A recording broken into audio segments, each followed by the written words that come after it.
I should have realised it was going to be something seriously weird about a town called Little Strangehaven. But maybe if I had done, I would have refused to move there, and then I would never have met Agatha Topps, or become a spy detective hero. Little Strangehaven was my 5th school in 4 years.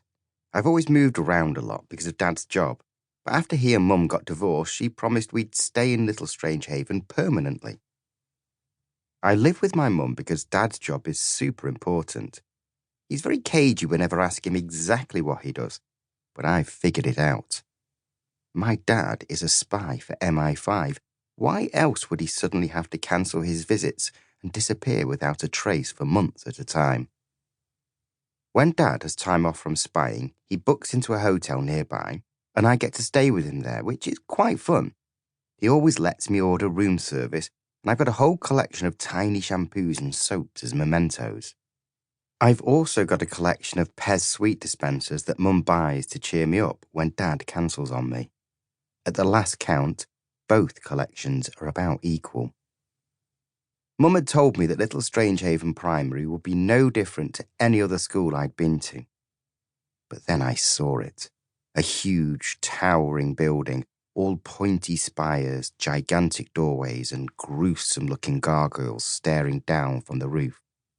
Not particularly welcoming, more looming. And schools should not loom. I knew immediately it was odd in some way, although I didn't realise just how odd the place would turn out to be.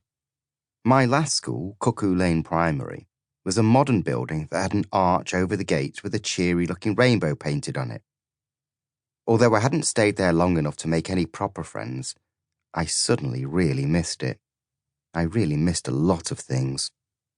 When I say things, I mainly mean Dad. Mum parked up at the bottom of the school drive. I unfastened my seatbelt, then paused before I climbed out. Why did Dad say he couldn't drop me off today? Important work, love, Mum said.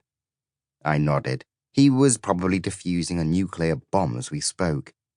He said he'd try and pop round tonight if he can. Brilliant. But Lenny, if he doesn't...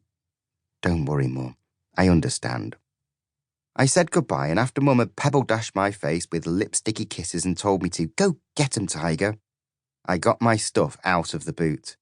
I took a deep breath and started up the long, sweeping drive. Have a wonderful day, my angel, shouted Mum. Fly high and don't be afraid to tell the teacher if the work is too easy for you. Looking up at the school building, I half expected lightning to fork through the sky, thunder to crash overhead, and bats to fly out of the towers, but they didn't. Not that day, anyway. I felt a horrible, jittery, panicky feeling bubble up through me. If starting another school wasn't bad enough, the school term had begun a whole week earlier. Everyone would already have made their friends. Stop it, I said, but only in my head. I was being silly. So, despite what turned out to be my extremely well-founded concerns about Little Strangehaven, I thought about what my mum tells me to do when my insides feel all chaotic. That it's best to give a little whistle and get on with things. Why she told me to do that knowing full well I can't whistle yet, I do not know.